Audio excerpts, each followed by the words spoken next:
All right, anyway, as we're all nearing 30, and Amina... I'm 21, babe. Well, you're nearing it. 18 right? for life. As we're all nearing 30, Amina is already in her 30s. Yeah. Do you feel this pressure to just have your life completely together? I'm over it. Yeah, a little bit. Well, as somebody who's already passed that milestone, I would say, I think you tweeted something and then I kind of did a follow-on tweet and everyone was kind of like everyone was relating to it a lot. Was that for me personally, my best years have started after I turned 30. Like in terms of my career, in terms of knowing what I want, in terms of being more established, in terms of just getting my ish together. I think, for me, from 30 onwards, I just turned 34. I think the last 4 years have been the most impactful, the most fun, the most happy, the most achievements I've had. And it's been amazing. For me, I don't feel like there's a pressure that, I'm 34 and I still haven't got this, that and the other, or that people that are younger than me probably have more or whatever. I just feel like in my own journey and what's going on in my life, 30 has been a great turning point, and I don't feel like anyone should feel that they should have all their ish together by 30, and that pressure I think is very damaging for a lot of people. Oloni, you said you felt the same. How do you mean? I think as I'm getting older, I realise that a lot of the things that, is seen that you're supposed to have, especially as a Nigerian woman, the kids, the marriage, it's finally like daunting on me. Because I've never really been one to want those things. I've never been the girl who's just like, I want to be married at this age. And I think that's starting to happen now. Yeah. I'm just like, okay, 32, you need to be married. 34, maybe you have your first kid, you guys travel, do whatever. And it's just daunting on me because it's scary. It's weird, but I never pictured it to be something that would ever turn out to be scary, but it really is. I don't know where this imaginary I will have everything by 25 came from. Because now I look back, obviously I'm 18, but then I can remember myself being 25 as well.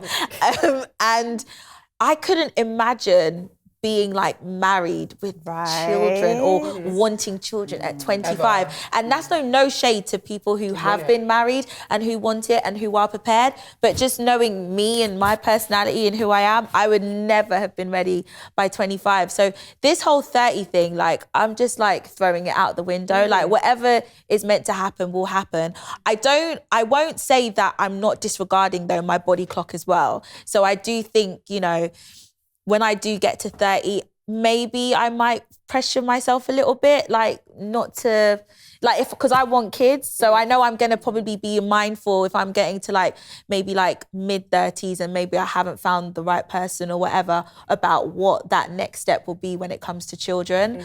But in terms of like career and aspirations and all that kind of stuff, like I'm just like going with the flow now. Like the 30 cap is just redundant. Do you think the notion that we have to have life figured out at 30 makes us set unrealistic goals for ourselves? All the time. Definitely. Because people are always finding themselves, even after 30, people are finding themselves at 50. So I think it's unfair to put that cap on yourself as well, because everyone's journey is different. We're constantly evolving. What I will achieve growing. at 30 may be different to what someone else will achieve at 30 as well. Yeah, and that's how I feel. Like probably about a couple months ago, I was really feeling like, oh my God, like I'm gonna be 30 soon. Like, what have I done? Like, do you know what I mean? And like, it's felt like I've just spent a lot of my 20s, working. Haven't really like, and do you know what I mean? There's just so many things I wanted to do, and I just feel like I haven't done it. And then on top of not doing the stuff I really wanted to do, I felt like I hadn't achieved a lot at the same time. So I was really in this space of like, what am I doing with my life? Like, how did this happen? Like, what have I been doing? Like, where did I miss it? Like, I want to do my life over. Like, literally, like these thoughts are running through my head. And that's when I just thought to encourage myself at like 3:00 in the morning, I started Googling people who had, found success like after their 20s and after their 30s kind of thing. And that's when I did the thread, and it just really inspired me because I did realize that, sometimes, you do want to achieve all these amazing things, but it does actually require work. So if you feel like you are in your 20s and all you've done is work and you've had all these failures and stuff like that, it's not like the worst thing in the world, because it means that when you go into your 30s, you're actually going to be able to enjoy the fruits of your labor. Do you know what I mean? Like all those failures, just all lessons. So now it's like, okay, I'm gonna go into my 30s and now I know not to do this, or now I know not to spend my time doing this. And I just think like, you know, for me, with having done a lot of the things that I have done, to be feeling like that, it's just, and to have so many people relate to it is really scary, because there's a lot of people who are capping their destiny in a sense, because they feel like, well, it's too late now. Yeah. Do you know what I mean? And for a moment, that's how I felt. I felt like, well, it's too late now. I'm not going to do it. Do you know what it is? Also, I feel like, especially on social media, when it comes to creatives, we're seeing a lot of people blow at such a young age. Right. So for because example, of social media and the accessibility. Yeah. Exactly. So sometimes I even think, oh my God, this person really got their, you know, their biggest deal at 22 or 23 and 24. And I'm just like, here I come along, you know, one day when I'm 30, which isn't for another like 9 years. And Yes, Oloni. I'm just like, and I'm just like, do you have a Wikipedia page? I need to update your Wikipedia page. Girl, stay away. With the real dates. Anyway. So I'm just like, you know, that's why we sometimes see these things such as like, you know, oh, Oprah got sacked at this time and she became a news anchor, and then she did this at 23, then at 26. And then I feel like it's to also remind us, because have you guys seen those things? And I watched a TED talk that was amazing. And it was about being in your 20s and what your 20s are for. And what she was talking about was that how your 20s is the time you add credit to yourself. So that means like trying all of these things that you want to try. So you can say, I want to be an actor. And then you can say, actually, I want to be a director. Or actually, I want to learn how to be, I want to be a therapist, actually, because I've got a thing for, do you know what I mean? And you want to study psychology and all of these things. But like, it's like, a lot of the time we act like if we start off doing one thing, that's what we have to finish doing. And if we don't, then we're a failure. And that's not the point. Like, it's such a good video, like in terms of just adding, like everything that we're doing in our 20s is just adding credit to ourselves. So we just have all of these new skills that will help us for the rest of our long lives in Jesus' name. Do you know what I mean? So. But in saying that, because obviously if I could, I would do baby girl lifestyle every year, Girl, every summer. I'm with you. Do you know what I mean? Like, I think I've still got a few years of baby girl lifestyle.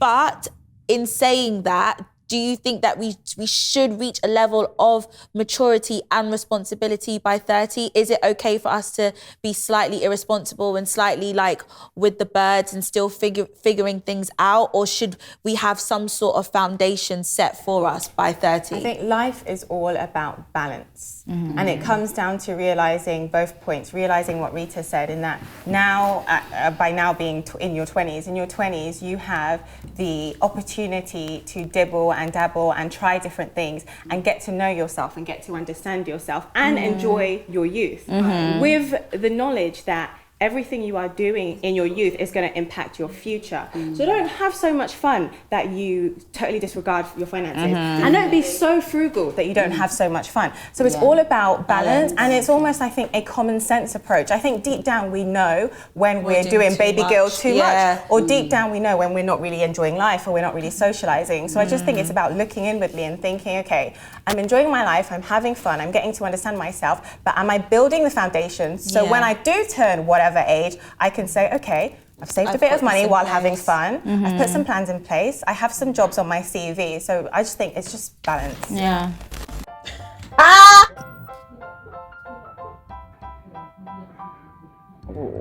Hey, I asked my boyfriend to give me his phone quickly the other day to see how my latest IG photo quality looked. Please tell me why I saw that I was muted.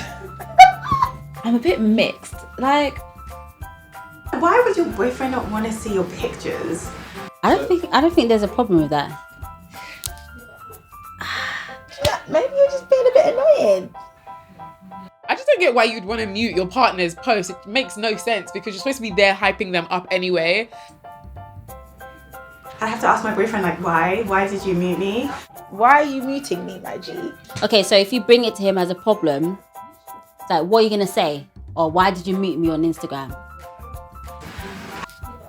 Like, that's not cool. I used to like mute my friends, and it was only because I just wanted to know how they were as opposed to like looking at what they're doing online. If I was muted, I think I'd have a conversation. I'd have to ask my boyfriend, like, why? Why did you mute me? You usually expect your partner to like hype up your photo, so why would you be muted? I think that's really wild. Oh my gosh. I mean, Cool. I might ask why. But I don't think being muted is that bad. I think actually my boyfriend's muted me. Nah, you guys need to have a discussion. That's not cool, actually. So, ladies, what are your thoughts on online dating?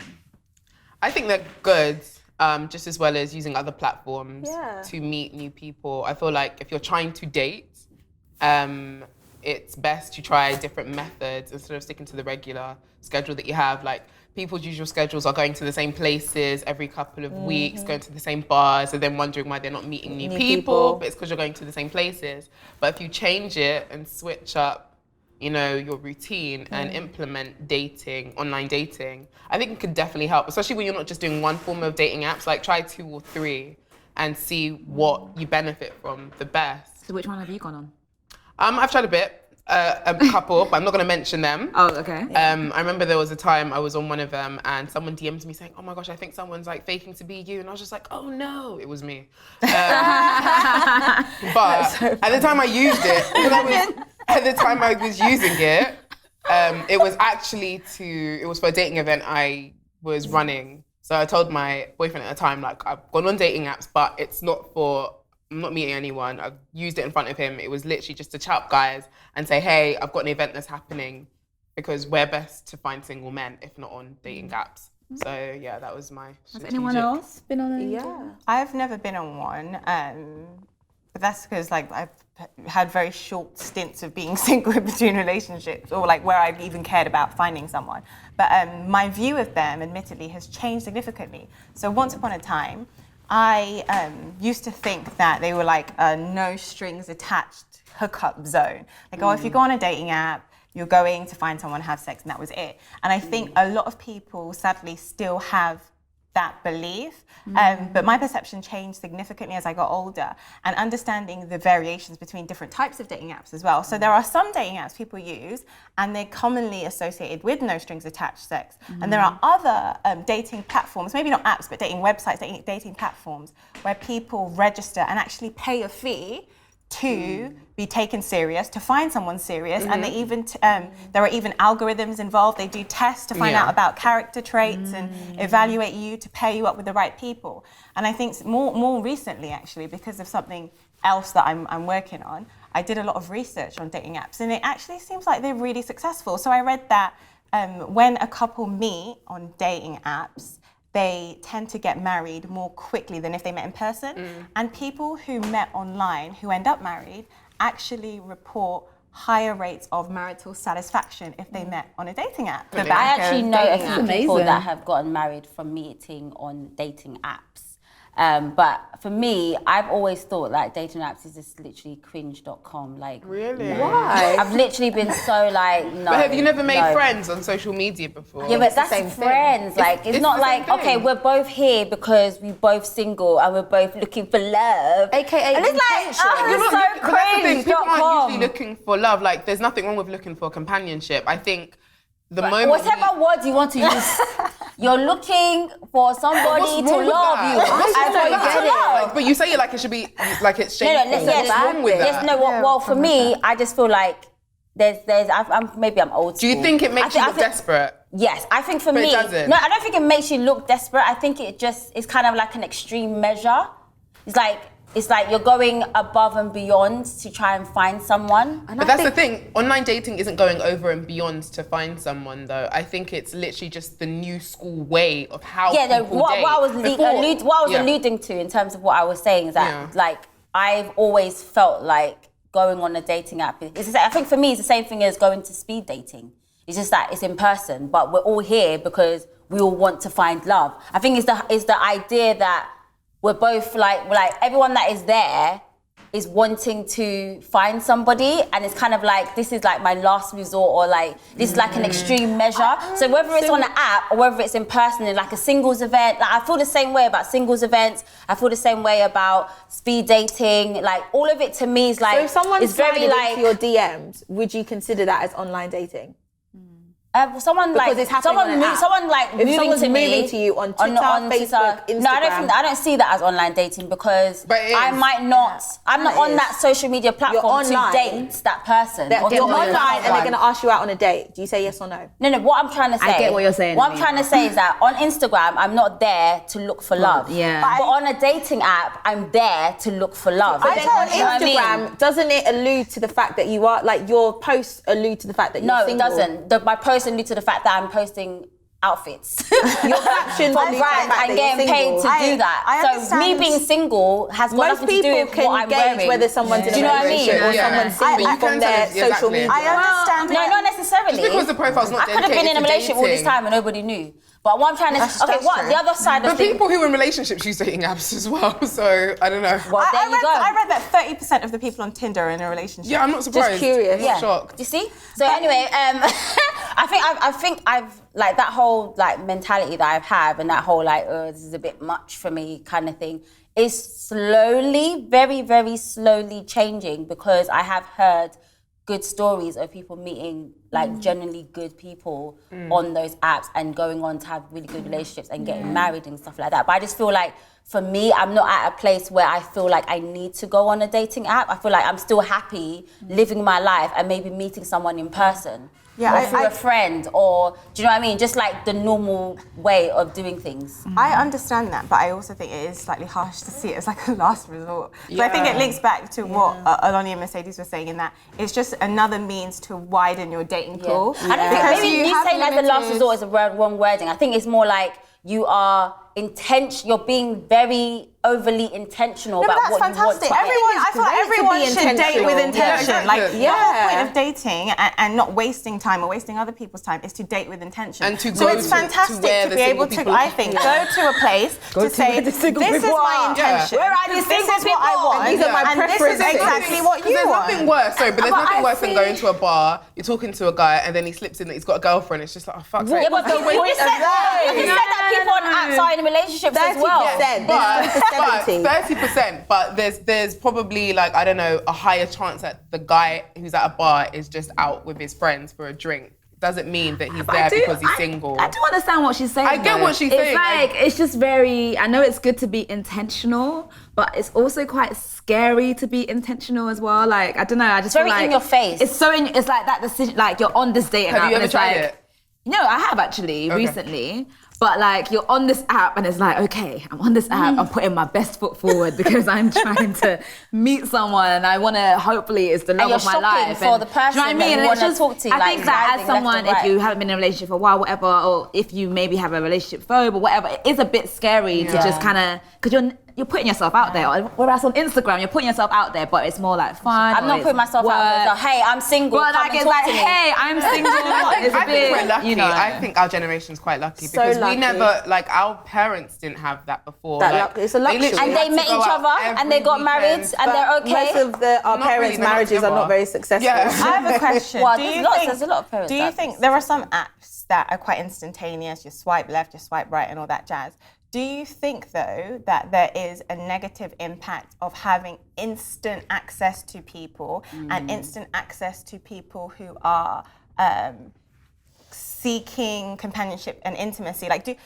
Basically, you're on dating apps because you're trying to find a companion, but do you think some people abuse dating apps and just use it to take advantage of people? Oh yeah, I did watch a show. I mean, it's not related, but yeah, it was related. And this woman, I think she found her partner on a dating app, and he was like an awful person and took advantage of her and took her money and all of that kind of stuff. So I guess you do have to playing on apply a people's lot of vulnerabilities. caution to it. There's But, a lot of predators But that that will happens be in real life. online. But that's what I was gonna say. But that could happen in real life Yeah. as But well. do you feel like just like social media as a whole and dating apps as a whole make the turnaround easy in that you might not necessarily feel the need, not make us, but effort. people to make effort because it's like, if she messes up, I can just find another one. No, Exactly. I You agree. just swipe left to the next person. Oloni said sometimes that you disposable. treat Yeah. apps and you treat social People. media and people as icons. So I have found that like when you are on the apps, like when you're just not in the mood to talk, you just Yeah. won't finish off the conversation And you people started, but then you ghost on each forget that other. there is another person Yeah. on the other side of that app. Whereas if you'd who's met trying that to have a person in conversation real with life you. Yeah.